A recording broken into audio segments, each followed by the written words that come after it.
Seja bem-vindo, seja bem-vinda ao nosso terceiro podcast do nosso canal. O primeiro da campanha Novembro Azul, Todos contra o Câncer de Próstata. A campanha ela é mundial, mas o Hospital Urológico de Brasília, como referência nos cuidados do homem em urologia, tem um papel de conscientização e prevenção no foco no seu bem-estar e na sua saúde.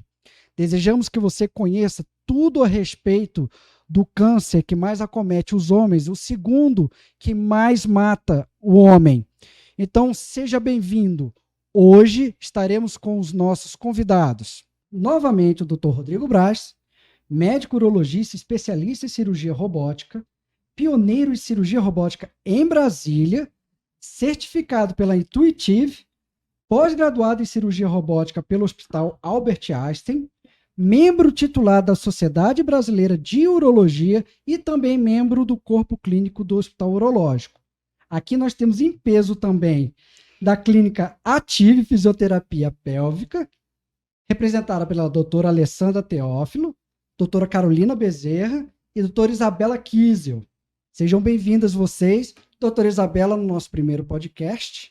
E você, doutor Rodrigo, nosso Starman, seja bem-vindo novamente. Obrigado pelo convite, novamente. Eu estando aqui com a Carol, com a Alessandra, com a Isabela. Obrigado pelo convite. Eu que agradeço vocês terem disponibilizado o tempo de vocês, que eu sei que é difícil, que é complicado, que é muito ocupados, por estar aqui com a gente. Lembrando que nós estamos em plena campanha do Novembro Azul, que é uma campanha mundial combatendo o câncer de próstata. E hoje vamos começar aqui com algumas perguntinhas básicas. Primeiro, doutor Rodrigo Braz, o que é e para que serve a próstata? Bem, a próstata é uma glândula, ela tem um peso de aproximadamente 20 gramas. Ela é responsável pela produção de parte do esperma, também no que diz respeito ao controle urinário, na continência urinária. E assim, doutor, principais sintomas do câncer de próstata. Antes de a gente entrar nos principais sintomas, deixa eu fazer uma pergunta que é uma curiosidade. A próstata aumentada quer dizer que a pessoa tem algum problema, que ela tem câncer? Boa pergunta. A próstata aumentada, ela costuma dar os sintomas, né? Certo. A gente chama de... A hiperplasia prostática é uma doença que ela é progressiva. A próstata tende a ir crescendo com o passar do tempo. E aparecem alguns sintomas. Geralmente são sintomas de armazenamento ou sintomas de esvaziamento. Então, o paciente com a próstata aumentada, ele começa a se queixar de acordar muitas vezes à noite, ir muitas vezes ao banheiro, ele tem uma urgência para chegar ao banheiro, tem uma hesitação, gotejamento urinário. Ele costuma ter essas queixas, né? A queixa miccional. Agora, tem uma grande diferença entre a hiperplasia prostática, que é o aumento benigno da próstata, e o câncer de próstata. O grande problema do câncer de próstata e o grande motivo da gente incentivar as campanhas de prevenção do câncer de próstata é que o câncer de próstata ele é assintomático, ele é completamente assintomático. Então a pessoa pode ter uma próstata de tamanho normal e ter um câncer de próstata, né? Está desenvolvendo o câncer de próstata. E por isso a importância da investigação. E se a gente for falar hoje numa casuística mundial de câncer, a gente sabe, o que foi visto é que os casos de câncer descobertos ao ano são 18 milhões de casos de câncer. 18 milhões de casos de câncer. 1,3 milhões de casos de câncer de próstata no mundo. E a gente tem 65 milhões, de 65 a 66 milhões de novos casos sendo diagnosticados de câncer de próstata no Brasil. Ou seja, é muito frequente. Ou seja, por isso é a necessidade da gente investigar e descobrir. Por quê? Quando você faz o diagnóstico precocemente, a chance do paciente ser tratado e curado é muito maior. Quando o paciente começa a apresentar algum sintoma, muitas vezes ele já não tem mais condição de tratamento. Às vezes já é uma doença disseminada, uma doença metastática, que a gente chama. Certo. Então, por isso, a importância da prevenção do câncer de próstata. Perfeito. Então, a gente... Pode falar, doutora? Doutor Rodrigo, eu queria fazer uma pergunta. Eu já ouvi falar que o câncer de próstata, na verdade, é uma doença que todo homem vai ter desde que ele chegue numa idade mais avançada.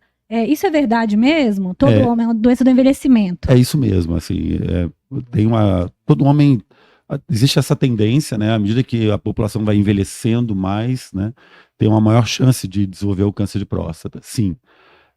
O que está acontecendo hoje também, acho que com os hábitos de vida, né, as pessoas estão sedentárias, os hábitos alimentares estão muito, muito ruins, né, essa vida industrializada, né, essa nova vida moderna, é também um dos fatores de risco para o câncer de próstata, né? Acho que a gente vai entrar aí nos fatores de risco, mas eu já posso comentar. Então, o câncer de próstata tem os fatores de risco, que são fatores familiares, né? Os hereditários. Então, é muito importante essa investigação, principalmente para quem tem histórico de câncer de próstata na família. Então, por exemplo, se uma pessoa tem um familiar com câncer de próstata de primeiro grau na família, com diagnóstico de câncer de próstata, a chance dessa pessoa desenvolver o câncer de próstata dobra em relação à população normal, né? E se ela tiver mais familiares com diagnóstico de câncer de próstata, essa chance pode até quadruplicar desse paciente ter câncer de próstata, né? Então tem esses fatores que a gente fala que é a obesidade, está relacionada, o tabagismo está relacionado, a exposição a algumas substâncias, por exemplo, como o arsênio, é um fator de risco, um fator predisponente para o câncer de próstata. E também tem essa parte alimentar, né? Essa alimentação muito gordurosa, de carnes vermelhas, também é um fator de risco, né? Além dessa parte alimentar, doutor, tem alguma coisa que fala assim, isso causa? Ou ainda não se sabe? O que a gente sabe, por exemplo, está muito ligado ao tabagismo, por exemplo, né? É um fator muito relacionado. E eu acho que dentro disso aí o fator familiar é muito importante. Sim. Quando se fala de câncer de próstata. Porque agora nós vamos falar sobre os números atuais do câncer de próstata. Eu tenho alguns aqui, doutor, que a gente vai, de repente, fazer um bate-bola aqui. A cada 38 minutos, um homem morre vítima de câncer de próstata. É verdade? É isso mesmo. É isso mesmo. Só a gente imaginar que são 66 mil novos casos diagnosticados por ano, né? Então, o câncer de próstata é o segundo câncer mais comum no homem. Sim. Então, é muito comum, e por isso a importância dessa campanha Novembro Azul, né? De que todos fiquem cientes da importância de ir até ao médico, de fazer o diagnóstico, de fazer os exames. Estimam-se 66 mil novos casos. Então, significa dizer que mais ou menos 1 em cada 6 homens terá o diagnóstico. De câncer de próstata. Perfeito, é isso mesmo. Tem um outro aqui, que essa campanha não é atual, mas a gente acredita que seja efetiva. Um número aqui dizendo que 44% dos homens nunca foram ao médico urologista. Como que está essa frequência? Continua esses números, os homens continuam, ou já tem, dadas as campanhas, ou dadas as orientações de acompanhamento da família, etc, etc, o homem está procurando mais o médico urologista? O que a gente percebe cada vez, o homem tem procurado mais o médico urologista, né? Acho que aquele tabu do médico urologista, do exame de próstata, aos poucos está sendo quebrado. O homem procura um pouco mais agora o diagnóstico, e antes ele tinha que ir ao consultório do urologista acompanhado da esposa, né? Geralmente a esposa marcava a consulta para ele e o levava em consulta para que ele fosse investigar a próstata. Certo. Hoje não, hoje a gente percebe que muitos vão espontaneamente. Vão, às vezes, por insistência da esposa, mas acabam indo sem a esposa. Menina, né? Vocês levam vocês têm essa... Ixi, bastante, viu? Vocês levam os maridos ao médico, né? Eu que tenho que marcar, porque senão não vai. Senão não marca. Só tá vai vendo? Se tiver alguma coisa assim que está incomodando muito. Aí vai, senão tem. Mesmo, né? Agora, o que aconteceu há pouco tempo atrás, né, Felipe, foi a pandemia, né? Ou seja, os pacientes não foram feitos muitos diagnósticos, né? O que aconteceu é que com a volta, vamos dizer assim, do movimento normal da procura aos médicos urologistas, aumentou muito o número de diagnósticos, né? Aconteceu aquela avalanche de diagnósticos de câncer de próstata, né? Imagina, quase 2 anos as pessoas sem procurar atendimento. E acabou que quando acabou a pandemia, quando elas se sentiram seguras, né? Aí foi aquela avalanche de de pessoas e de homens procurando os médicos urologistas. A doutora quer falar porque ela já puxou o microfone para ela. Eu acho interessante isso que o Dr. Rodrigo está falando, que realmente eu acho que a pandemia trouxe um olhar mais interno, né? Acho que tanto para os homens quanto para as mulheres, né? No caso que a gente está falando aqui, os homens, né? Então, eles perceberam mais necessidade realmente de ir ao médico, de se cuidar, né? Por mais que a gente marque aí para os nossos maridos, né? Sempre incentivando ali, né? Ir ao médico. Mas eu acho que trouxe um olhar mais interno mesmo, de cuidado mesmo. Eu tenho essa impressão, eu acho que eu tenho essa mesma impressão. Acho que eles estão procurando mais, Felipe. A gente tem uma coisa com a gente, né? Por sermos seres humanos, nós somos carentes. De repente, essa carência toda, quando teve. Agora podemos sair. Eu falo porque, por exemplo, o meu pai, que era urologista, ele falava que tinha pacientes que procuravam ele, que mesmo diagnóstico, já diagnosticado com câncer de próstata, eles continuavam indo lá, normalmente, como se fosse normal, já sabendo, de repente, alguns deles já da sentença deles, né? Então, assim, e ele falava que é pura carência, por atenção, por eu estar dando aquela atenção para eles. Os homens estão muito carentes, doutor? Eu acho que eles são carentes, sim. São, mas né? Tá vendo? mas eu acho que, Aí. além dessa parte da carência, eu acho interessante também, o homem tem um pouco do lado assim, não, eu sou super-homem. Eu sou né? super-homem. Sou Eu não super-homem, nada minha doente, parte. eu tô bem, para que eu vou ao médico se eu não sinto nada, né? O homem tem aquele conceito, para que eu vou no médico se eu não sinto nada, né? Aquela coisa da prevenção de ir sem sentir nada, como assim, né? Eu vou ao médico e não tenho algum problema. Acho que aos poucos isso está sendo quebrado. Então, eu tenho uma... Seria mais para frente, mas eu quero já aproveitar para fazer a pergunta com relação aos tabus. Quais são os principais tabus dos homens hoje? Acho que o principal tabu, acho que é a investigação do câncer de próstata, né? Acho que é o exame físico, né? É o toque retal. É tão engraçado que muitos deles falam assim, olha, doutor, eu estou vindo aqui, eu já estou trazendo aqui para o senhor o meu ultrassom de próstata, o meu PSA está tudo bem, né? Como o senhor fala. Então, significa que eu não preciso do toque, né, doutor? Não preciso fazer o exame do toque retal, né? A gente fala, olha, você precisa fazer o exame do toque, né? Porque o toque retal, isoladamente, consegue diagnosticar até 20% dos casos, né? A literatura fala de 20% a 30% dos casos, né? Ou seja, o paciente às vezes pode ter uma ultrassonografia completamente normal, pode ter um PSA normal, e ao toque do especialista, ele perceber que tem um nódulo. E ali já muda tudo, né?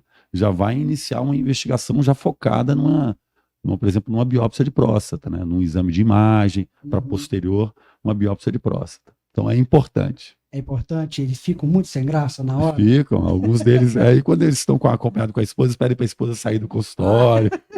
Fala, mas não precisa, é ali, no ambiente isolado e tal.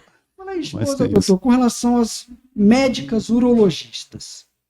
Algum desses homens preferem? Alguns preferem. É mesmo? Alguns preferem. Eu acho que é um machismo aí, alguma coisa relacionada a isso, mas alguns, eu já tive alguns relatos disso. É mesmo? É. Muito bom. Então, ó.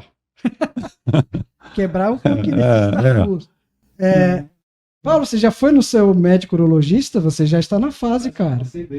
Não, você tem que participar. Então, vamos lá. Com relação, então, à prevenção. Qual é a recomendação dada pela Sociedade Brasileira de Urologia? A família pode começar aos 50 anos. E aí começaria exatamente com a avaliação do PSA e o exame do toque retal. Né? Paulo, você já está 5 anos atrasado, cara. Não pode. Vai ter que... Poxa. Paulo está fugindo, né? Depois, na hora que terminar aqui, nós vamos ter que fazer... Quando terminar aqui, a gente faz... Uma cortesia a gente faz uma cortesia para ele. Cortesia. Um toque nele, tratasse. E é bom que tem bastante gente para segurar ele, se ele quiser correr, tem bastante gente para segurar também. Tem todo o aparato, Paulo. Porque ele é forte, né, cara? Ele é forte, vai ser difícil. Um pouco mais dos fatores de risco, doutor. Alguém tem mais alguma pergunta para fazer para o doutor? Alguém se viu numa situação aí de que, tipo, poxa, tive uma situação que eu tive que levar meu marido, sem expô-los, claro, mas que tiveram que levar mesmo aos trancos e barrancos? Então, seus maridos são conscientes. Parabéns para você. É porque eles não chegaram na idade. Todo mundo aqui tem 20 anos, tá fácil. 18. Estão muito jovens ainda. Estão muito jovens ainda. Muito jovens ainda. Estão na puberdade. É outra coisa.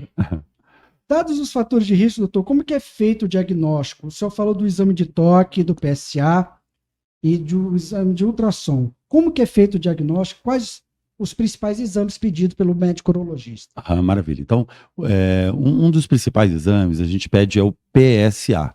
O PSA é uma protease, né? Ele serve para liquefazer o esperma. E o PSA ele tem que estar alto no esperma, ele não pode estar alto no sangue, né?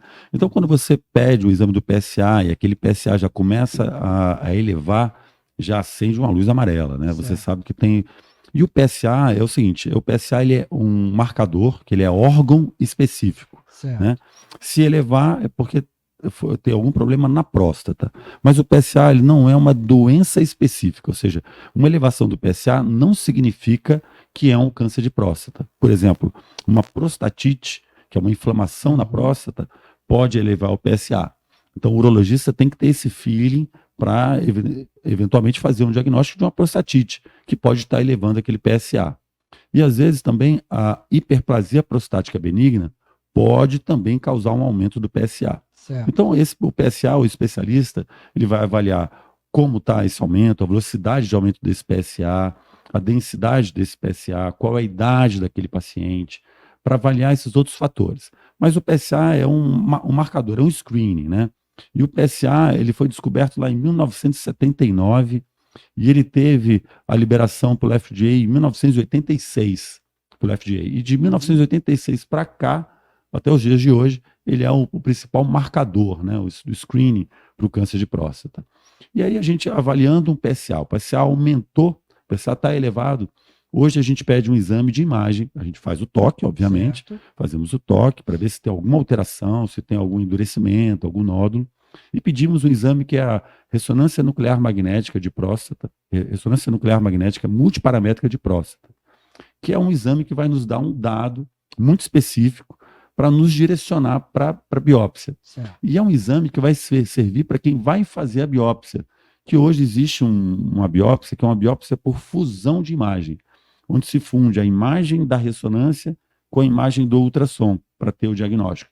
É um diagnóstico, é um exame muito mais sensível na hora da biópsia prostática. Então, do avanço da biópsia, a biópsia por fusão. Exatamente. É o que nós temos de mais hoje é a biópsia por fusão de imagem, onde você funde a imagem do ultrassom em tempo real com a imagem da ressonância nuclear magnética, ou seja, tem um software que funde essas duas imagens. Então você consegue, através daquela agulha, buscar aquele nódulozinho na próstata.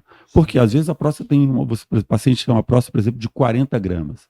Mas o nódulo evidenciado, o câncer de próstata, tem 1,3 centímetros, por exemplo, né? E geralmente aparece na zona periférica. E aí aquela agulha para fazer o diagnóstico tem que ir exatamente nesse nódulo para fazer o diagnóstico. Por isso que esse exame que funde a imagem é um exame tão eficiente, né? Para chegar nessa área. E hoje, se a gente for aprofundar um pouquinho, vou falar brevemente para não aprofundar muito. Hoje, na biópsia de próstata, hoje a gente tem a biópsia de próstata transretal e a biópsia de próstata que está aos poucos voltando, a gente está discutindo mais essa possibilidade, que é a biópsia de próstata transperineal. Ou seja, você diminui a chance de infecção porque essa biópsia não vai estar sendo feita pelo reto. Por mais que a pessoa faça um preparo intestinal, deixe o reto limpo ali, né?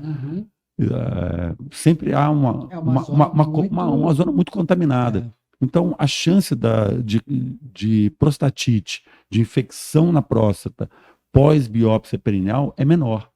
Então, hoje já está sendo discutido em muitos hospitais de ponta do Brasil, já estão realizando com maior frequência a biópsia de próstata transperineal. Então, vamos lá. Como se prevenir, doutor? Acho que a prevenção, assim, a principal forma de prevenção é procurar um médico urologista periodicamente e ter um estilo de vida saudável, né? Fazer atividade física, ter uma alimentação balanceada, evitando as gorduras, as carnes vermelhas também, evitar a exposição a algumas substâncias tóxicas, por exemplo, como arsênio, é uma dessas substâncias, mas principalmente esses fatores. Perfeito. A pessoa foi diagnosticada, quais são as opções de tratamento? Acho que agora posso entrar um pouco mais com você. Ótimo, acho que vocês podem comentar agora. Fique à vontade agora para comentar. Eu tenho uma curiosidade, Felipe, assim, eu queria entender melhor já que eu estou com 3 especialistas aqui, eu queria entender melhor o que é a fisioterapia para reabilitação do assoalho pélvico. O que é a fisioterapia Perfeito. voltada para o tratamento dos pacientes que serão submetidos à cirurgia para tratamento do câncer de próstata ou que já foram submetidos à cirurgia para tratamento do câncer de próstata. Eu queria entender melhor isso, que às vezes a gente acaba indicando muito, né, direcionando, mas a gente, às vezes, o paciente pergunta e a gente não tem muitos Elas dados. se tornaram grandes parceiras. São parceiras, de vocês, ela. pra indicar Hoje, o tratamento. sim, hoje é uma parceria porque a gente precisa muito do tratamento, porque a resposta é excelente. Vou deixar elas falarem aqui. Perfeito. Essa pergunta é comum no consultório, assim que o paciente chega, a primeira coisa que ele fala é: o que eu vim fazer aqui? Né? O que a fisioterapia vai fazer por mim? A fisioterapia pélvica, ela trabalha a parte urinária, intestinal, sexual e a musculatura que envolve o pênis e o ânus no homem, né? E a vagina e o ânus na mulher.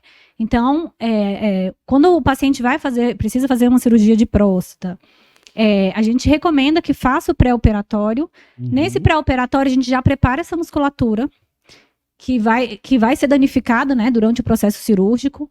A gente dá uma consciência para o paciente, então ele já começa a fazer os exercícios e fortalecer essa musculatura previamente. Além disso, a fisioterapia pré-operatória, a gente tem várias orientações, a gente explica o procedimento cirúrgico, a gente explica o que pode acontecer, né, de consequência. E como é que a fisioterapia vai poder ajudá-lo no pós-operatório, né? A gente explica a questão da sonda, que vai ficar um tempo de sonda. Então, tudo isso que até o médico também faz isso, né? Mas eles já vão mais tranquilos ali na hora da cirurgia. No pós-operatório, a fisioterapia ajuda na reabilitação mesmo. A gente sabe que a cirurgia de próstata pode ter como consequência o paciente pode ter como consequência uma incontinência urinária, uma disfunção erétil. E a fisioterapia vai trabalhar a musculatura externa, que é o que a gente tem controle voluntário, né? No fortalecimento, justamente para manter a continência. A gente sabe que o mecanismo de continência está relacionado com a bexiga, com a musculatura do assoalho pélvico, com a própria próstata. O esfíncter interno, que é uma musculatura mais interna, que a gente não tem controle voluntário, mas essa musculatura, ela tem grande parte, né, grande importância para a continência, e ela é retirada na hora da cirurgia de próstata. Quando você fala, doutora, da musculatura, é aquela capacidade deles... Isso, apertar, segurar um pum, segurar um xixi, parar um jato de urina. É isso que essa musculatura faz, né? Então, tem outros mecanismos aí que a fisioterapia não consegue modificar. Por exemplo, o comprimento da próstata. Hoje já estão dizendo que, né, os estudos já mostram que tem uma responsabilidade aí na continência. E aí, ela é um pouco diminuída, né? Porque tem que tirar ali a uretra que está dentro da próstata, né? Tira um pedaço ali. Então, tem alguns mecanismos que a fisioterapia não consegue atuar diretamente. Mas o que a gente consegue, que é essa musculatura externa, né? Que essa musculatura, ela é responsável pela ereção. Então, ela consegue manter o sangue dentro do pênis, né? Para manter a ereção, inclusive a longo prazo. E a musculatura, ela é responsável por também manter continência urinária, de gases, de fezes, né? E o fortalecimento dessa musculatura é importante justamente para fazer o papel daquele esfíncter ali que foi, né, retirado em si, né, mais interno, e essa musculatura que foi lesionada. O que sobrou ali, a gente consegue fazer um fortalecimento para manter essa continência. Perfeito. Doutora, eu gostaria de falar. No pré-operatório, a gente também investiga se existem outras disfunções associadas, como, por exemplo, uma bexiga hiperativa, se ele tem muita urgência para ir ao banheiro, se ele levanta à noite. E então, a gente já vai tentando ajustar esses possíveis fatores que podem existir antes da cirurgia. A questão intestinal também está funcionando direitinho. Então, tudo a gente faz esses ajustes antes e após também. Trata esses outros sintomas urinários que podem estar acontecendo. Excelente. Bem lembrado e bem colocado. Eu não coloquei, a gente conversou um pouquinho sobre próstata, né? O que é a próstata, né? Então é isso, a próstata é uma glândula que ela está abaixo da bexiga e a uretra passa dentro da próstata, né? Então quando é feita a cirurgia de prostatectomia radical é retirar toda a próstata. Então é exatamente isso que a gente faz, a gente retira parte desse esfíncter, que é o esfíncter que a gente chama de esfíncter interno, né? E trabalham com o esfíncter externo, que é o esfíncter que vai ficar, tanto esfíncter interno quanto externo, mas após a cirurgia, como é retirada a próstata, o que fica é exatamente o esfíncter externo. E aí elas acabam trabalhando em cima desse mecanismo aí para o controle da Mais que continência. respondido, doutora quer falar alguma coisa, está agoniada.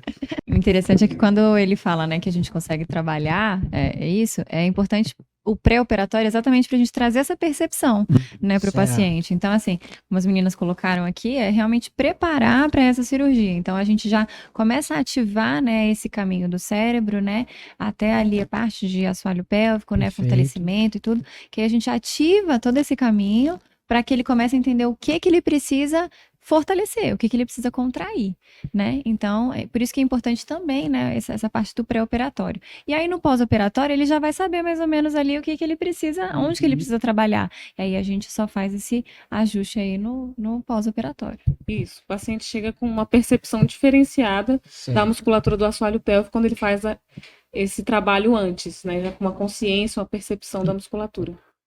É importante a gente lembrar que essa musculatura é igual um músculo do braço, da perna, né? Certo. A gente precisa um certo tempo para fortalecer. Então, o pré-operatório é importante para a gente já ir ganhando tempo mesmo, para essa musculatura ganhando massa, ganhando, né, hipertrofia, a gente conseguir um mecanismo maior de pressão nessa uretra para ajudar nessa Vocês têm continência, uma né? academia na clínica ativa. Exatamente. Fortalecer. Assoalho Nossa, pélvico. Literalmente. E Todos acaba que essa bombados. consciência corporal diminui a ansiedade no pós-operatório, né? Aquela ansiedade, que eu tirei a sonda, né? Nossa, e agora? Como vai ser? Vou ter que usar fralda. Só que ele já foi orientado, ele já está com a consciência corporal, então fica muito mais fácil dele entender esse mecanismo, de trabalhar isso daí, né? Porque quando a gente faz a cirurgia, né, nós vamos falar um pouquinho aqui sobre as opções de tratamento, Aham. mas o paciente sai do hospital usando uma sonda, né? Que é extremamente desagradável, eles não gostam. E muitos cirurgiões deixam de 5 até 10 dias o paciente com sonda no pós-operatório. E interessante quando você fala a gente fala, né? Tanto você, doutor Rodrigo, quanto as meninas, fala de preparar, né? Então, assim, às vezes o paciente chega pra gente e a gente fala, vamos lá, contrai pra gente, como se você fosse segurar um pum, né?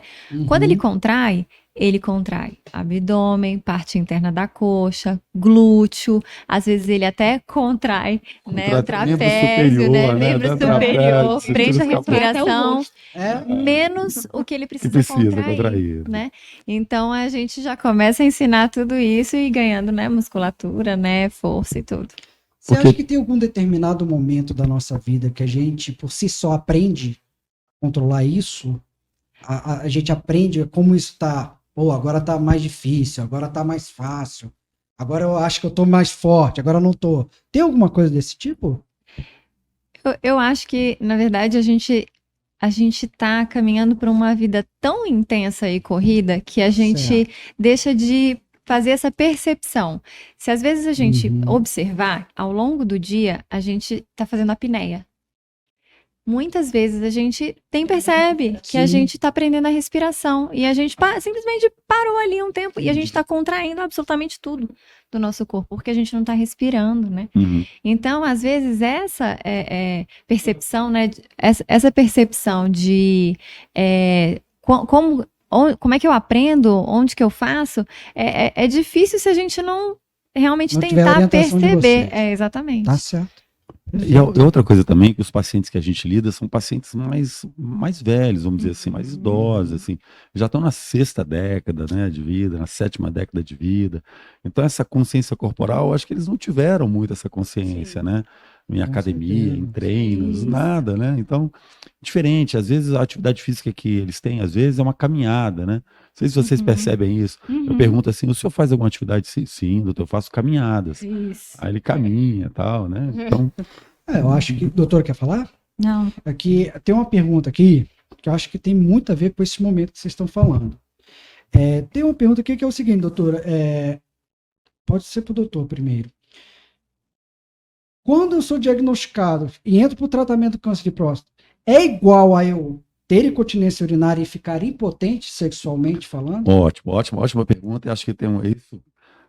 Para o urologista é um tema interessante, para a fisioterapia também. Sim. Acho que aqui a gente pode discutir, bater papo até amanhã, né? Por favor. Bem, acho que vamos, antes de falar disso daqui, eu vou comentar sobre quais são as opções de tratamento do câncer de próstata. Ok. Ó, o câncer de próstata, quando o paciente chega lá, a gente oferece algumas formas de tratamento de acordo com a idade, as morbidades do paciente, né? Se o paciente é hipertenso, se ele é coronariopata, se ele já tem um stent, se ele usa medicamentos que são anticoagulantes, se ele é diabético, né? Qual a idade, se ele é obeso, né? Então a gente vai ver quais são as morbidades daquele paciente para saber que tipo de cirurgia a gente vai indicar, qual é a idade do paciente. E o médico urologista, ele trabalha em parceria com o oncologista, né? Com o oncologista, com o radioterapeuta. Então, às vezes, a gente discute o tratamento do câncer de próstata com equipe multidisciplinar, né? Às vezes o urologista liga para o oncologista, liga para o radioterapeuta, para a gente conversar sobre qual é a melhor linha de tratamento daquele paciente. Mas as opções nós temos a opção cirúrgica, né? Que é a prostatectomia radical, que a gente pode falar depois do avanço tecnológico para esse tipo de cirurgia. Nós temos hoje menos utilizada, mas é a bracterapia, que é a colocação de sementes radioativas dentro da próstata para fazer o tratamento, que é aplicado através do períneo do paciente, com orientação por ultrassom. A gente tem o tratamento com a radioterapia, né? E hoje a gente tem algumas terapias que chamam terapias focais, que para alguns tipos de câncer de próstata, por exemplo, o câncer de próstata específico, que é um câncer de próstata que só está em um dos lados da próstata, em um dos lobos da próstata, você pode propor a esse paciente o HIFU. E agora tem um tema interessante também dentro das opções, que não é uma opção de tratamento, mas é uma opção de segmento, que é o que nós chamamos de vigilância ativa, que é o Active Surveillance, né? O que é a vigilância ativa? É o paciente que chega no seu consultório, você faz o diagnóstico de câncer de próstata nele, mas você não oferece um tratamento para esse paciente. Para um tipo de câncer de próstata, que a gente chama de indolente, é um câncer de próstata que não é agressivo, a gente pode acompanhar o câncer de próstata. Imagine só, o paciente chega, você faz um diagnóstico do câncer de próstata e para alguns tipos de paciente, para alguns tipos de doença, determinados valores de PSA, o número o percentual de acometimento do câncer do fragmento retirado da próstata, o número de fragmentos com câncer de próstata, um fator importante que é um fator chamado Gleason, né? A gente avalia esse Gleason. Então, a gente pode fazer esse acompanhamento. Só que nós, latinos, sangue quente, a gente aceita muito mal essa proposta de, peraí, doutor, você vai vigiar o meu câncer? Como assim acompanhar o meu câncer?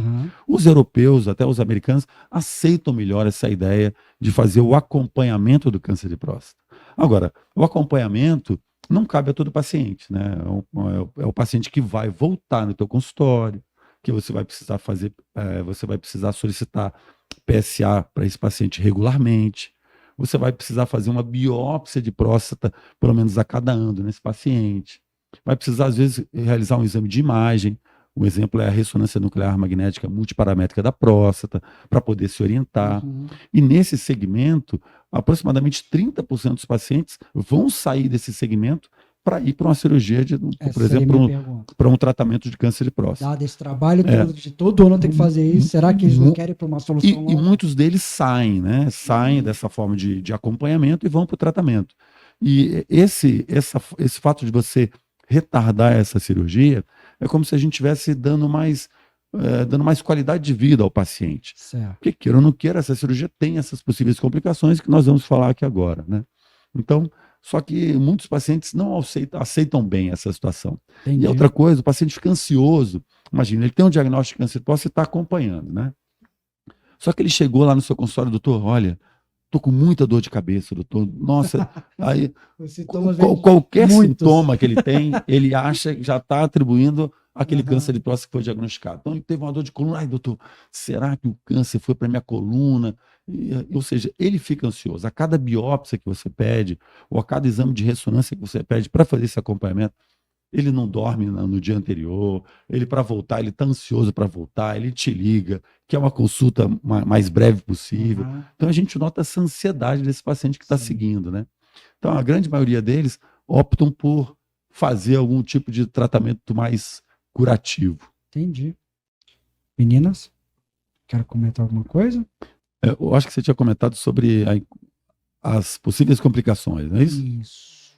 Exatamente. Então, vamos lá, já que a gente está falando de complicação, acho que agora é o ramo que a gente vai entrar e vai bater papo aqui. Então, a gente tem as principais complicações dessa cirurgia são duas principais, né? A incontinência urinária e a disfunção erétil. E muitos pacientes, quando você chega lá, faz o diagnóstico, a primeira pergunta que ele faz é: Ficar broxa. doutor, é isso aí, doutor, eu vou ter problema de ereção, doutor? esse Eu vou conseguir ter ereção? Então ele não vai perguntar para você assim, doutor, como é a minha cirurgia de câncer, Não. quantos dias eu vou ficar internado, qual é a técnica cirúrgica utilizada, não. Primeira pergunta é, doutor, como é que vai ficar a minha ereção após a cirurgia? Né? É o que ele está preocupado. E a vantagem de hoje, dos métodos que nós temos hoje, o paciente não está condenado a ficar incontinente. Ele não está condenado a ficar com disfunção erétil. Perfeito. A maioria deles, aí, você pode ter uma piora da sua função erétil, até 30%, 40% de uma piora da função erétil, mas muitos desses pacientes vão conseguir ter relação, às vezes, com o uso de uma medicação específica. E no que diz respeito à incontinência, a gente tem na literatura uma variação muito grande, né, da incidência, vamos dizer assim, o quanto de incontinência pode gerar a cirurgia. Mas gira em torno de 20%. Só que, após um ano, hoje, com a nova tecnologia, apenas 5% dos pacientes ficam incontinentes, né? O que muda é o que a gente chama de incontinente, né? É uma gota, são 2 gotas, perde quando tosse, quando espirra, o que é incontinente? Mas a maioria fica seco, né? Tem uma boa qualidade de vida hoje com os tratamentos. E aí, eu vou só dar um ganchozinho aqui, falar só um pouquinho para as meninas entrarem e a gente falar sobre a fisioterapia. Maravilha. E sobre os tratamentos do assoalho pélvico. Que hoje a gente tem uma vantagem, que é a tecnologia robótica, né, Felipe? Assim, eu acho que a tecnologia robótica veio para... tecnológico na área. Né, que é isso aí, que é o avanço tecnológico na área. Né? Acho que a robótica veio para ficar. Hoje a gente tem no Brasil mais de 80 plataformas robóticas instaladas, né? E hoje nós temos em Brasília, se não me engano, já 5 plataformas robóticas, né? Ou seja, hoje todo médico urologista a maioria dos médicos já fazem a cirurgia robótica. E veio benefício porque trabalhar na pelve é muito difícil ali, né? Para você dar ponto, dissecar a próstata, a pelve é muito difícil, é muito funda, né? É uma cirurgia mais delicada, mais difícil. E o robô veio para facilitar isso. O robô, das vantagens, ele tem. Por exemplo, ele tem uma visão, uma ótica, que é uma visão em 3D, em 3 dimensões. Uma visão quase em Full HD, uma imagem perfeita, né? Então, tem quase uma amplificação das artérias, nervos, então as estruturas nobres você vê com muito mais facilidade. Na verdade, a cirurgia robótica é assim. A gente tem uma plataforma, que é um console, onde fica o cirurgião, e tem os braços robóticos. Então, não abstenha o exatamente. Ele Ou seja, continua ali fazendo a sua cirurgia. O paciente pergunta isso. Pergunta, doutor, mas espera aí, quem vai fazer a minha cirurgia? É um robô que vai fazer a cirurgia? Ele é treinado? Como é que é isso? Não, né? Na verdade, mas ele tem isso, doutor, um robô. Na verdade, é um console, que é um cirurgião que vai operar esse robô. Entre o cirurgião e o paciente tem um computador. E esse computador diminui o tremor da mão do cirurgião. E a vantagem é que os movimentos do robô que você faz, uma espécie de um joystick, simula, ou seja, os braços robóticos simulam os movimentos da mão humana, né? Então, a cirurgia torna a cirurgia muito mais eficiente, muito mais delicada e tende a melhorar os resultados funcionais dessa cirurgia. Excelente. Então, tende a melhorar no que diz respeito a essa incontinência, no que diz respeito à função erétil. Os trabalhos hoje em si não mostram ainda grande vantagem no que diz respeito a esses resultados funcionais entre a cirurgia convencional aberta, a laparoscópica e a robótica. Mas os trabalhos já mostram que tem uma diminuição do tempo de internação, diminuição da dor pós-operatória, diminuição do sangramento transoperatório e, consequentemente, diminuição da hemotransfusão, da transfusão sanguínea. Então, vê o benefício, né? Então, o senhor falou que essa tecnologia já tem aqui no Distrito Federal. Sim. Está acessível a todo e qualquer paciente, porque nós sabemos que temos planos de saúde e os pacientes Quando o paciente é particular, é acessível para ele, como é que é? Sim, hoje a cirurgia robótica ela é acessível. Os pacientes que têm convênio conseguem fazer a cirurgia Perfeito. robótica. Existe uma taxa para a utilização do robô, que os hospitais cobram do paciente, onde a equipe cirúrgica não tem nenhuma relação com isso, Ok. mas existe uma taxa para a utilização desse robô. Essa taxa é cobrada ainda, porque o robô não faz parte do rol da ANS, mas eu imagino que dentro em breve esse robô a tecnologia robótica vai fazer parte do rol da ANS e o paciente vai ter todo o tratamento incluído, inclusive essa taxa robótica. Então, hoje uma cirurgia acessível à maioria dos pacientes que tem algum plano de saúde. Quando você fala da taxa, eu imaginei que fosse uma taxa que é o retorno do investimento feito na tecnologia. É isso aí. Né? Porque é um avanço tecnológico, é uma tecnologia, está sendo mais acessível, então, assim, eu acho que é justo pelo investimento você cobrar. Uhum. Né? Então, está acessível tanto para o paciente que não tem plano de saúde, quanto para aquele que tem. Certo.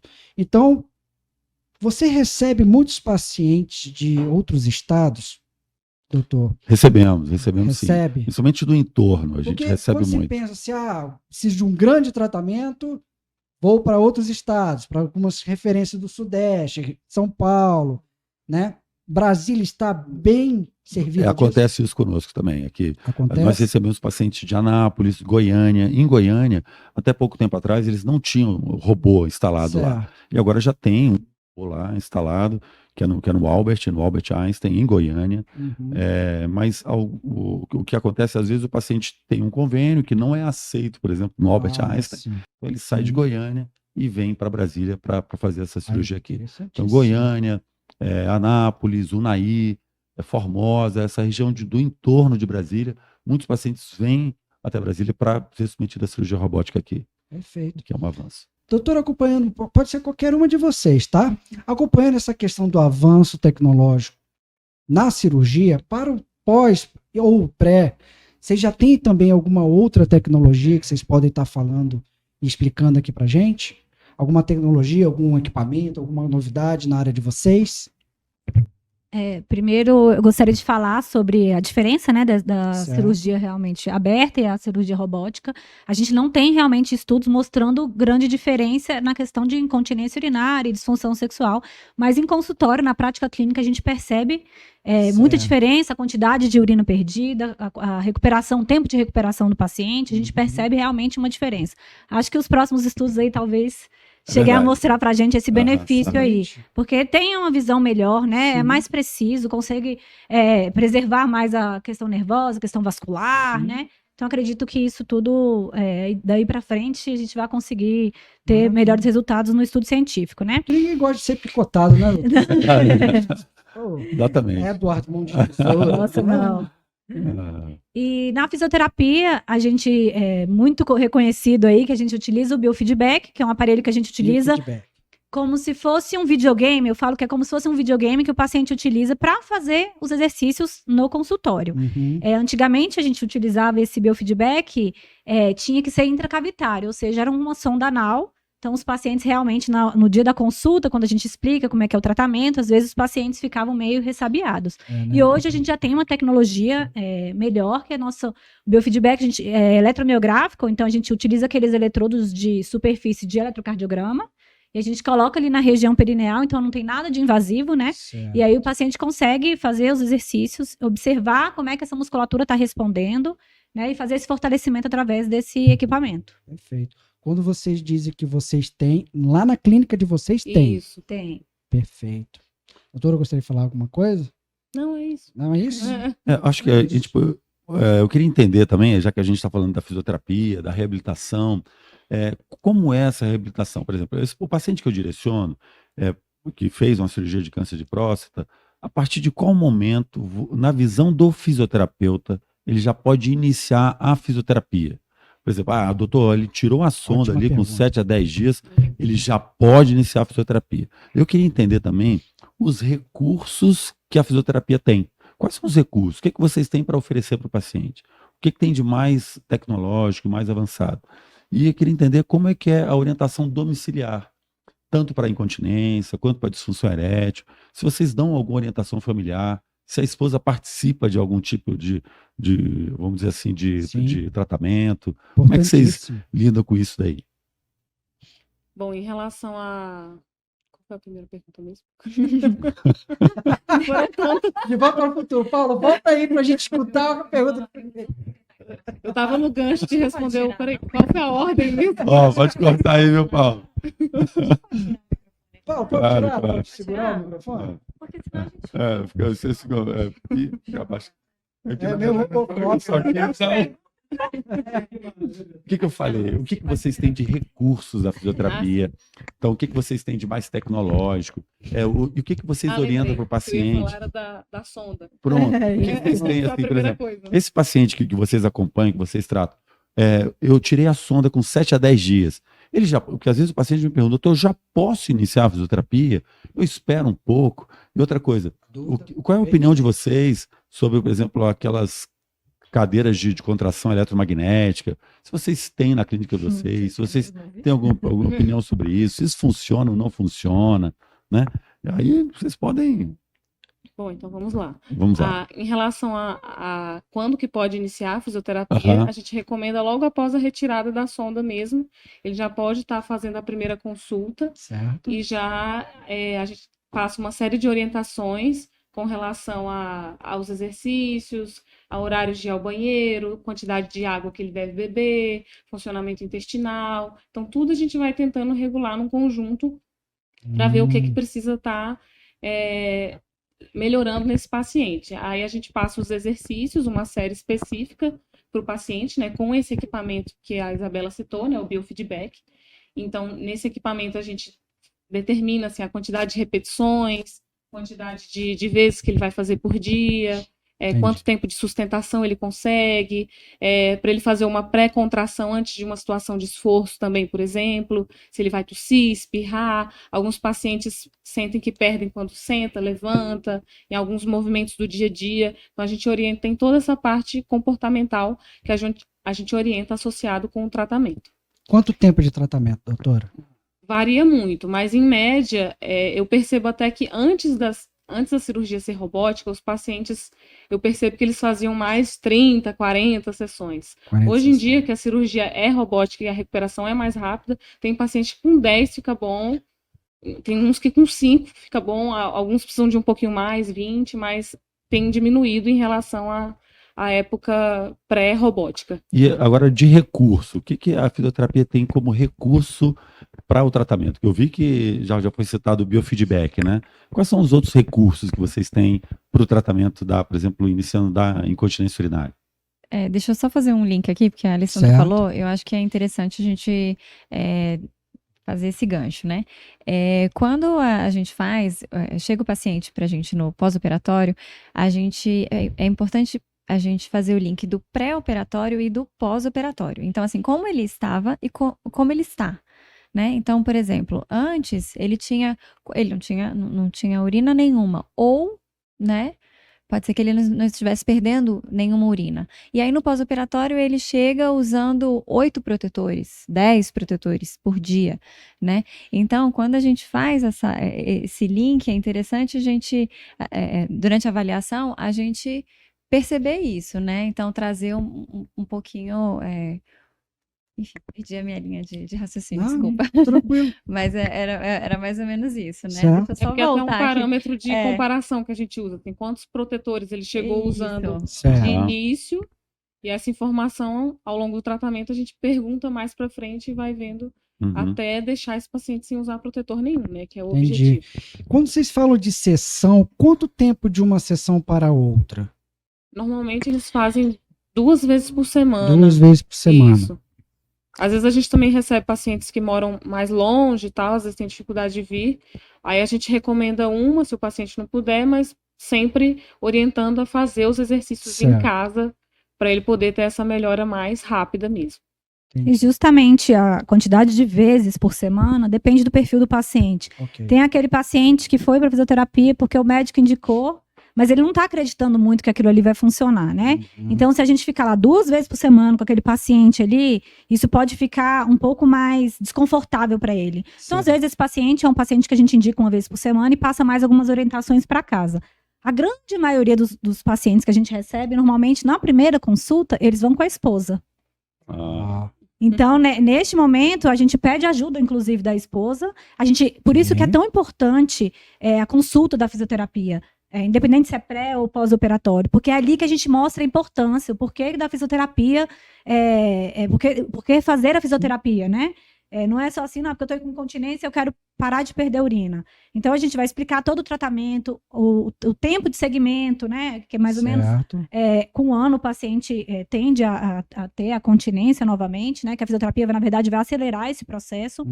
Então, a maior parte do tratamento a gente faz no consultório, mas grande parte a gente passa os deveres para casa, né? Que são exercícios justamente de fortalecimento, isso relacionado à incontinência urinária, né? A parte sexual, a gente também, a gente já fez alguns testes ali na clínica e a gente percebe que, às vezes, fazer o tratamento ali na clínica, o paciente fica muito constrangido. Então, às vezes, a gente faz a primeira sessão, a gente passa algumas orientações. O principal, né, a gente fala da importância da medicação vasodilatadora, que às vezes o médico passa a medicação e é uma medicação de uso diário, e o paciente fala, mas eu estou tomando e não estou vendo ereção. Então, a gente fala da importância de tomar essa medicação para evitar uma atrofia, uma fibrose na região peniana, e aí sim, essa ereção a gente não conseguir restaurar, né? Então, a gente fala dessa importância, a gente foca muito nessa questão da vascularização, então a gente indica uma bomba peniana, um anel peniano, a gente mostra para o paciente como faz essa utilização, estimula que a esposa ajude, né, a utilizar em casa, justamente porque se a gente fala para ele fazer todos os dias ou 3 vezes por semana, às vezes aquilo fica maçante. Então, se tem uma ajuda da esposa, da companheira, né, a gente percebe que a adesão deles é melhor. Certo. Então, na clínica, a gente tenta utilizar o que ele não pode fazer em casa, que é o biofeedback e a neuromodulação, ou eletroestimulação, que a gente coloca na região peniana, inclusive, para estimular essa vascularização, né, a neoinervação, que sobrou de nervo ali para a gente tentar recuperar. E é isso que a gente tem de equipamento aí, de procedimento, né, para ajudar aí nas intercorrências. E já que a gente está falando de incontinência urinária, quando chega o paciente lá, tem um perfil de paciente que vocês sabem que aquele paciente tende a responder pior? Por exemplo, paciente que tem mais de 70 anos, paciente que é obeso, paciente que é sedentário, ou paciente que é diabético. Vocês, quando fazem a anamnese, vocês já conseguem, naquela anamnese, já saber se aquele paciente vai responder melhor ou não ao tratamento para incontinência urinária? E qual é a conduta que vocês tomam? Com certeza a gente consegue prever isso daí, né? Inclusive, a gente orienta o paciente em relação a isso. Então, se o paciente está com obesidade ou um sobrepeso, a gente fala da importância de diminuir essa carga, né? Esse aumento da pressão abdominal aí que a gordura gera e que pode piorar a incontinência. Se o paciente é fumante, é um pouco difícil a gente pedir para ele parar de fumar, mas a gente alerta que é um risco maior, porque normalmente tem aquela tosse, naquele pigarro, e isso é um aumento também da pressão abdominal. Tudo que a gente faz que aumenta a pressão abdominal pode piorar a incontinência urinária, né? Certo. Então, a gente consegue prever, mais ou menos, pelo estilo do paciente, os hábitos de vida, se o paciente vai conseguir melhorar muito ou não, mas a gente já alerta de início que pode, aquela condição pode dificultar ou facilitar ali pra gente, né? E aí, assim, por mais que a gente consiga prever, é importante também sempre ver que o paciente, às vezes, ele chega no consultório e ele quer muito ficar seco, né? Então, assim, é aquele paciente que chega, olha, eu quero fazer tudo que você pedir, todas as orientações, eu vou seguir, se precisar, trago a minha esposa aqui, então ele é fiel ali à fisioterapia, ele ele realmente faz. segue, né? Ele adere ao tratamento, tudo, né? Ele adere, ele quer ficar seco. Pegando um gancho, doutora, uma vez resolvido o problema, o paciente foi lá, fez todo o tratamento, resolveu o problema. Pode ter o problema novamente?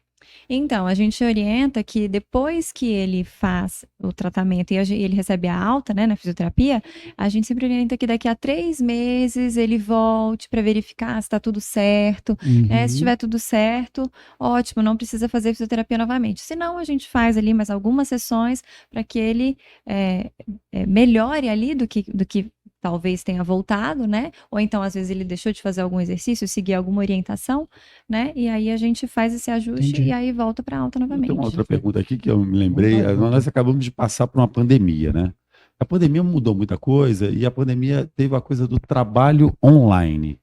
consultas online, personal trainer dando aula online.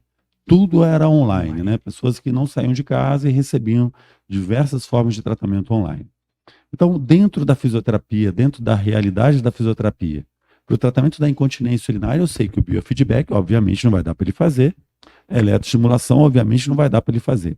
Mas nesse período de pandemia, é claro que também houve uma interrupção dos tratamentos, ou não a interrupção completa, mas uma diminuição do número de cirurgias realizadas naquele período de 2 anos, né? Claro que não houve interrupção completa, que as cirurgias oncológicas continuaram a ser realizadas, mas eu pergunto a vocês, vocês fizeram algum tipo de tratamento ou de consulta online para esse tipo de paciente? Eu confesso que eu tenho um pouco de restrição. Hoje os estudos até mostram que qualquer exercício supervisionado tem um valor diferente, né, do que um exercício feito em casa. Se o paciente já tiver feito uma consulta presencial, eu acho até que a gente pode pensar em passar alguns... O paciente fala, não tem como eu ficar vindo, eu moro um pouco distante. A gente pode até pensar, mas eu preciso ter a certeza que o paciente está fazendo o exercício de forma correta, que ele sabe fazer a contração, né? Se for a questão da bomba peniana também, a gente tem que ter certeza que o paciente conseguiu fazer aquilo ali. Então, a gente tem que fazer pelo menos uma presencial. A gente precisa ter essa certeza. Não tem como eu fazer uma avaliação na câmera, né? Deixa eu ver se você sabe contrair. É muito difícil a gente fazer isso. Uhum. Então, eu preciso pelo menos uma consulta presencial. Mas a gente ainda tem um pouco de receio de fazer esses exercícios somente em casa, sabe? Então, a gente prefere essa supervisão. A gente consegue corrigir várias coisas, inclusive até aumentar o exercício. Eu consigo perceber se o paciente, aquela musculatura já está respondendo bem, então eu consigo aumentar esse exercício. Em casa, eu não consigo ver. Certo. Então, eu posso passar um programa para ele, mas eu não sei se a musculatura dele está conseguindo fazer aquilo ali, né? Uhum. Eu tinha perguntado, só lembrei aqui agora, hoje no mercado a gente tem inúmeras cadeiras, ou seja, eu vou chamar de cadeiras, mas são placas de contração por campo eletromagnético.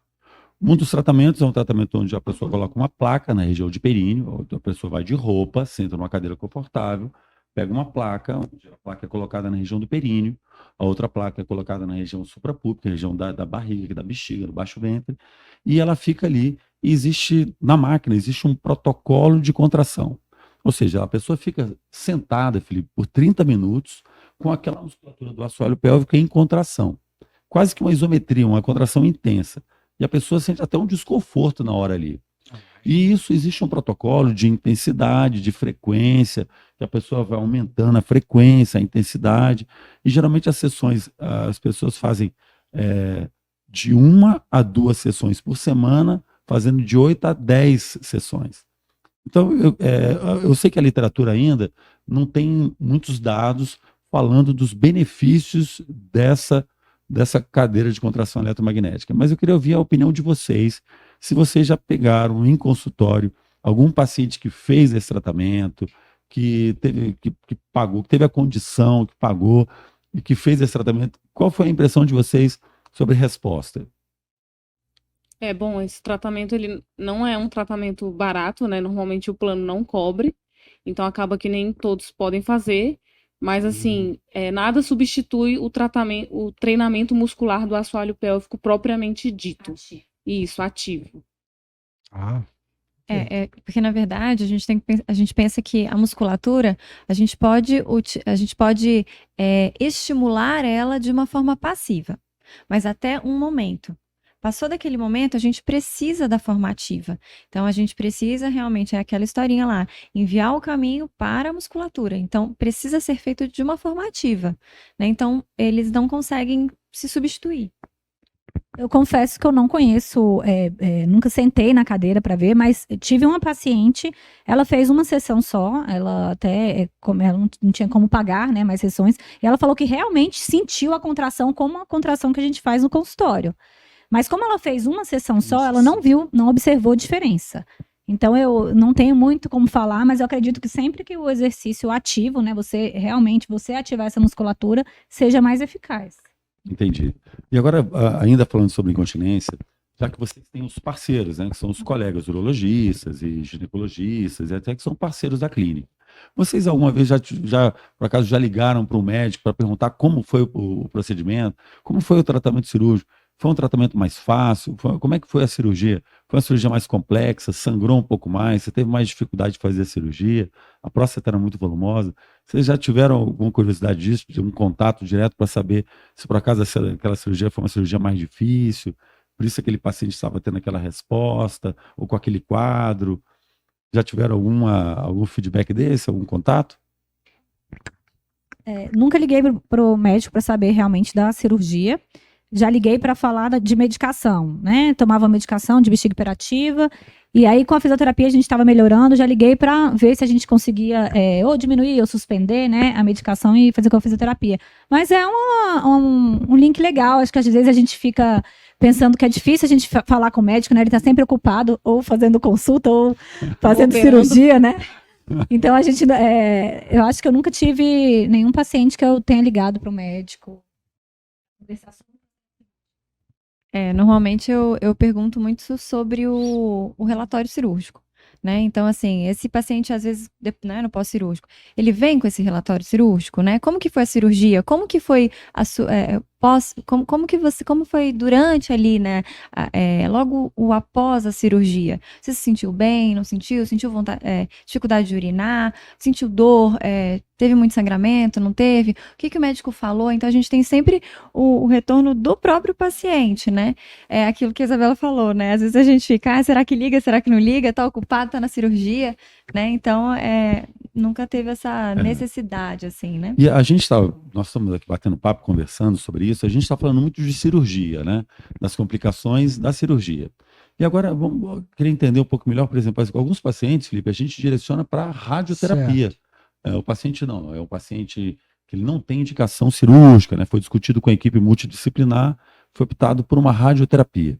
E a gente sabe que a radioterapia também tem seus efeitos colaterais, ela não é inócua, né? Sim. Também pode gerar incontinência urinária, também pode gerar um grau de disfunção erétil, além de a radioterapia, a radiação queimar a bexiga, né? Dá um problema chamado cistite actínica, de queimar o reto, dá um problema chamado proctite. Então a paciente tem queixas para evacuar, às vezes tem dor à evacuação, diarreia. E o paciente que tem problema na bexiga, essa cistite actínica, pode ter dor quando a bexiga enche, né? Pode ter desconforto. Problemas intestinais. Problemas intestinais. Eu pergunto a vocês, a gente está aqui só falando de cirurgia, né? Mas não, eu pergunto, vocês já receberam na clínica, lá na TIV, pacientes que após 1 ano e meio, após 2 anos pós-radioterapia, que evoluíram com, às vezes, incontinência urinária, urgência, cistite actínica, proctite. Queria que vocês falassem um pouco mais sobre isso, a experiência de vocês. Já recebemos, sim, paciente que fez radioterapia com sintomas urinários e intestinais, incontinência fecal, né, urgência evacuatória, urgência urinária. A nossa abordagem aí é um pouco mais diferente, a gente faz uma abordagem mais voltada para orientação de intervalo miccional, intervalo evacuatório, mais limitada a ação da fisioterapia nessa questão, né? Mas o fortalecimento aí está sempre incluído, porque para qualquer perda ou urgência, a gente sabe que a musculatura ela faz um papel importante até para inibir a bexiga, né? Inibir essa vontade de ir ao banheiro ou até para segurar gases, fezes, né? Mas a nossa, realmente, a atuação da fisioterapia e após rádio é um pouco mais limitada na parte masculina. E a resposta acaba não sendo tão boa, né? Assim, os resultados acabam não sendo tão bons. Né? Mas é importante a gente comentar aqui, que já que a gente está falando de tratamento de câncer de próstata. Com certeza, né? Tem vários tratamentos, né? Acaba aqui falando, não, só estamos falando de cirurgia, né? Uhum. Mas tem essa coisa também da radioterapia, né? Com as possíveis complicações. Doutoras, mais alguma coisa? Alguma pergunta para o doutor? Que você tinha falado voltando um pouquinho da cirurgia, né? Tem vários pacientes que eles falam assim, fiz a cirurgia de prostatectomia e eu tive a diminuição peniana. Isso é verdade, não é? Como que é abordado isso? Olha, excelente. Excelente pergunta. Eles referem mesmo, né? E pode acontecer, sim, sabe? Uma diminuição é pequena, mas pode acontecer. Perfeito.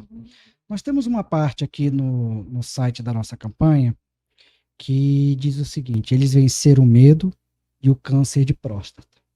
temos aqui alguns depoimentos que, por exemplo, como eu falei no outro podcast, eu sou um ser humaninho que morro de medo, detesto sentir dor. Detesto. E tem uma coisa aqui, vários depoimentos deles aqui, que nós vamos mostrar no podcast. Me sinto muito bem, a recuperação foi fantástica. Em termos de sentir algo, não senti nada, continuo não sentindo. E para mim, se eu tiver que dar uma nota, para dar a nota 1000 pelo sucesso. Estou me sentindo extremamente bem, graças a Deus. E aconselho todos os meus amigos que ainda têm um certo preconceito de fazer acompanhamento normal, principalmente com relação ao toque, para saber como está a próstata. Tenho aconselhado não só a meus amigos, como a meus parentes, porque o ano passado eu perdi um irmão de câncer de próstata por absoluta e total negligência dele. Estou ótimo, estou legal, entendeu? Estou sentindo nada, estou vigiando, tudo que eu estou fazendo está como se eu estivesse antes sem cirurgia, sem operar, sem nada, né? Então, não estou tomando remédio para ereção, né? Até comecei a tomar, entendeu? Mas eu estou tendo ereção normal. Ou seja, só consegue ter ereção até mesmo sem medicação. Sem medicação eu estou tendo ereção. Certo. Estou muito bem sobre a relação sexual, estou normal. E a urina, tranquilo, está normal, urino assim, à noite, né, uma vez só que eu vou no banheiro. É como se fosse a rotina normal de antes. Ou seja, o senhor seguiu a vida, né, senhor Helmut? Seguiu a vida normalmente após a cirurgia? Com certeza, normalmente. Minha vida continua seguindo normalmente. Eu estou, graças a Deus, eu estou bem, não estou sentindo nada nesse momento. Eu não sei se eu fiz cirurgia, só sei que eu fiz cirurgia porque o senhor está falando que fez, mas com relação a sentir alguma coisa, eu não estou sentindo nada, graças a Deus. Que eu gostaria que o senhor comentasse, doutor, que é o seguinte, tem uns aqui que me tranquiliza muito. Por exemplo, tem um aqui que falou o seguinte, eu fiz a cirurgia e não senti nada, doutor. Eu só sei que eu fiz a cirurgia porque o senhor está falando que o senhor fez. Esse foi olha, espetacular. Espetacular. E tem um outro aqui que falou o seguinte, eu me preveni, fui diagnosticado, me cuidei e hoje eu alerto todos os meus amigos e familiares para que façam a prevenção, né? Outro que fala que depois da retirada da minha sonda, minhas atividades voltaram todas elas ao normal. Me sinto aliviado com isso. Um outro aqui muito legal. Estou bem, minha relação sexual normal, fazendo xixi normalmente, minha rotina está de volta. Muito obrigado, doutor. E outro aqui falou o seguinte, estou ótimo, não senti nada e continuo sem sentir. E sigo todas as orientações. Doutor, isso aqui já é fruto da... Eu sei que o senhor é mega competente, sei que nós temos aqui um baita de um centro de referência para o tratamento do câncer de próstata. O doutor realmente é referência nos cuidados do homem. Mas se eu acho que isso aqui já é um pouquinho da nossa campanha, dando um zum no ouvido desse pessoal? Sim, tem tudo isso, eu acho que sim. O paciente procurou o atendimento, né? Ele se preocupou com a saúde, procurou a prevenção, fizemos o diagnóstico, e eu achei que você fosse comentar, exatamente isso já é um pouco também da resposta dos avanços tecnológicos. Eu acho que isso aí, a maioria desses depoimentos foram de pacientes submetidos à cirurgia robótica. Certo. A gente tem tido uma resposta muito boa, excelente com essa tecnologia. Maravilha.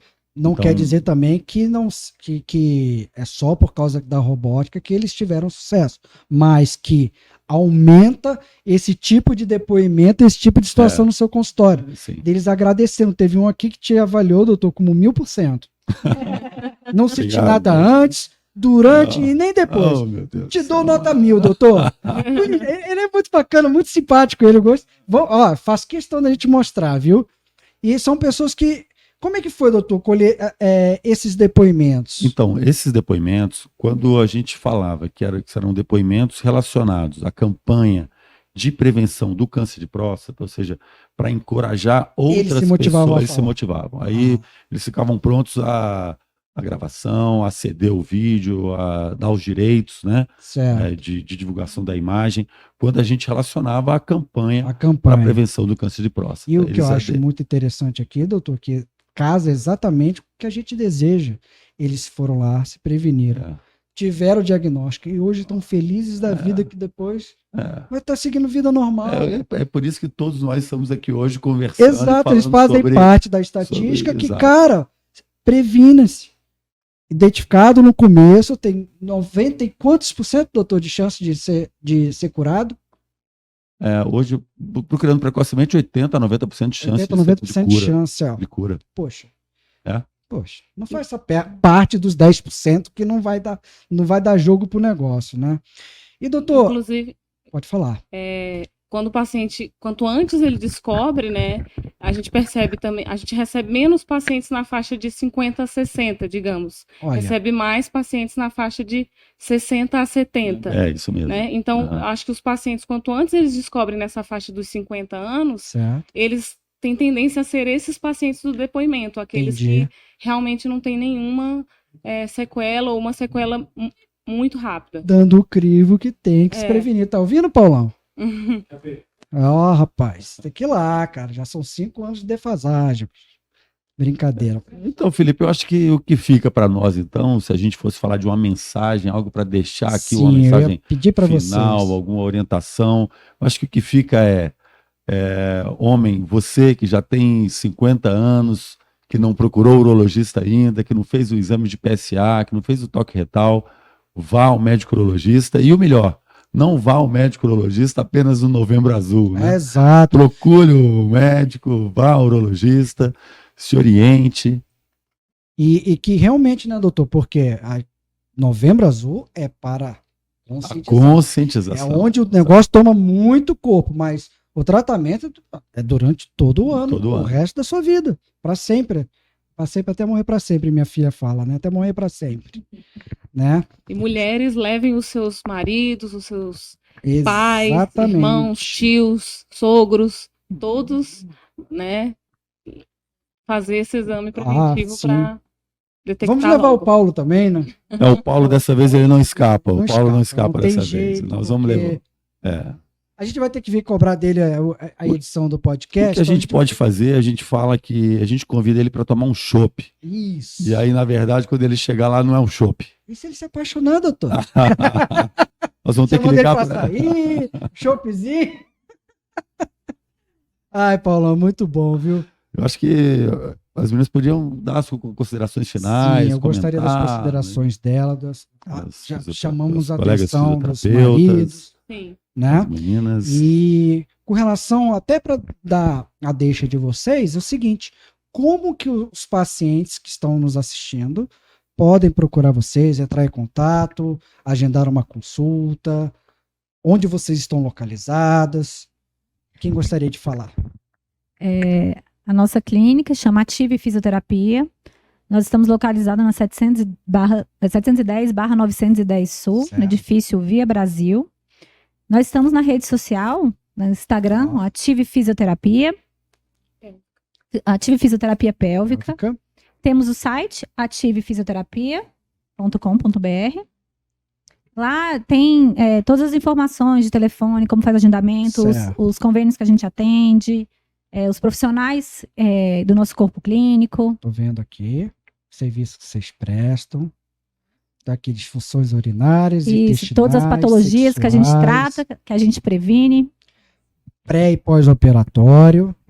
Isso, e também é importante a gente lembrar que a fisioterapia, ela também é preventiva, né? Então, não só o fato de você pensar só no câncer de próstata, mas pensar em prevenir também a sua musculatura, né? Pensar Certo. tanto que isso pode melhorar, né? Desempenho sexual, parte também de continência, né? A história a última, né? Uhum. Gota é sempre, né? Não pode ser na cueca, né? Tem que Explique ser. isso melhor, doutora. Eu peço que você explique. É excelente deixei essa pro sua- final, acabei. Essa orientação, vamos ter que ouvir, por favor. A última gota não pode ser na cueca. Não pode ser na cueca, exatamente. Por quê? Porque quer dizer que se você tá deixando ali uma gotinha solta, né? Quer dizer que tem alguma disfunção ali que já está começando a aparecer, né? Então, ou um mau esvaziamento, né? Que é preciso ser orientado, ou então você está com uma musculatura fraca, né? O seu assoalho pélvico ele tá fraco. Então, já tem que começar a ter um sinalzinho ali de alerta para que você possa trabalhar, né? Fazer ali a fisioterapia, Certo. verificar o que precisa ser ajustado, né? E também a fisioterapia melhora também a parte, né, de desempenho sexual, que ativa a musculatura, Sim. né, melhora ali a oxigenação, né? Então, importante também falar e deixar esse recadinho, né, de prevenção. E o tratamento do câncer é multidisciplinar. Então, é importante uma equipe alinhada, né? É importante um médico urologista, o oncologista, com a fisioterapia pélvica, com certeza para melhor qualidade de vida do paciente, né? Perfeito, é isso mesmo. Eu tô vendo aqui, só pra gente fechar, que vocês tratam de disfunções pélvicas infanto-juvenis. Você falou das mamães, das esposas levaram os maridos. As mamães levam seus filhinhos também, né? Levam, E qual principalmente. faixa etária, mais ou menos, que ela vai começar a levar? Tem mães que levam os filhos para gente auxiliar no desfraude, né? Às vezes um desfraude que tá difícil de acontecer, mas na verdade a gente fala que uma criança que faz xixi na cama, ou que ainda usa fralda, a gente vê isso como um problema, como uma patologia a partir dos 5 anos de idade. Certo. Então, para tratamento mesmo, a partir dos 5 anos de idade.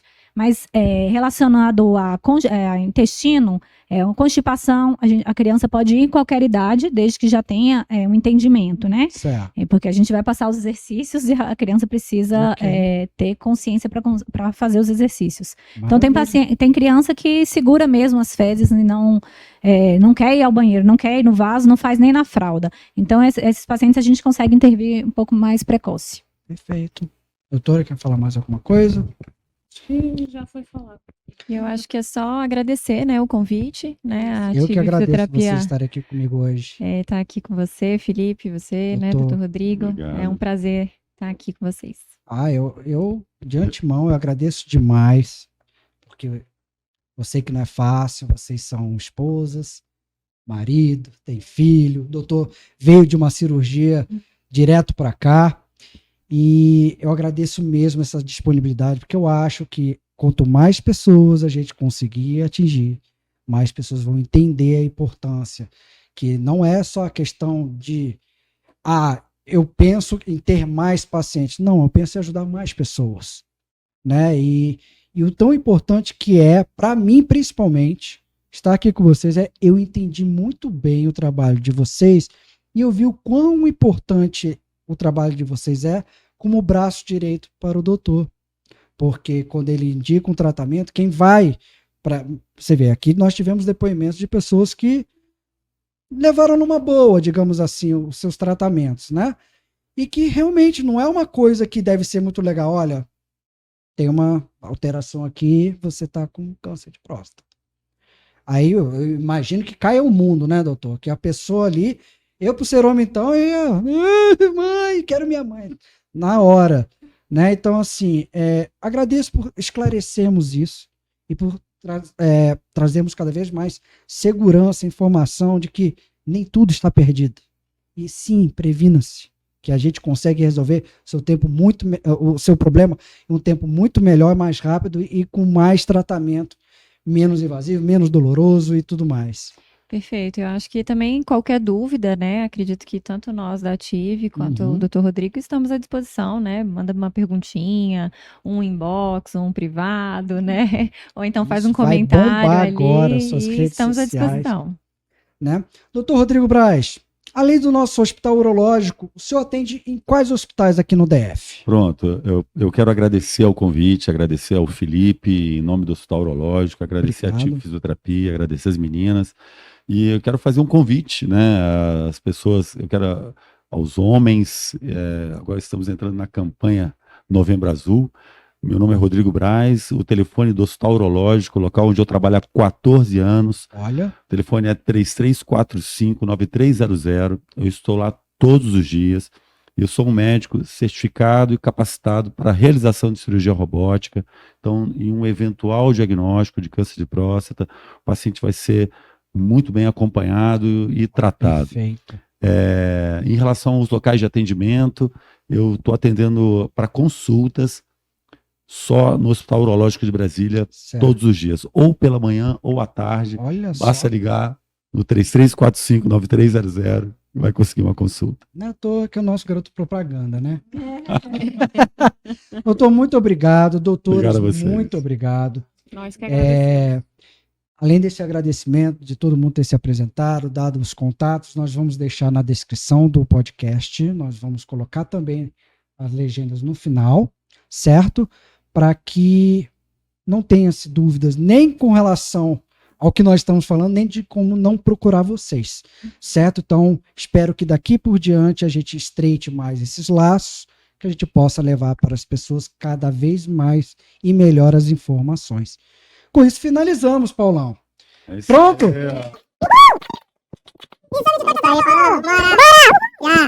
Oi, só pra você falou que ele tá com 2 anos atrasado? 5 anos, vai levar 5 dedadas, 5 toques. Pô, doutor, aí tem 2 seu filho mais novo dele. Filho mais novo, caçulinha. Já foi tudo, doutor.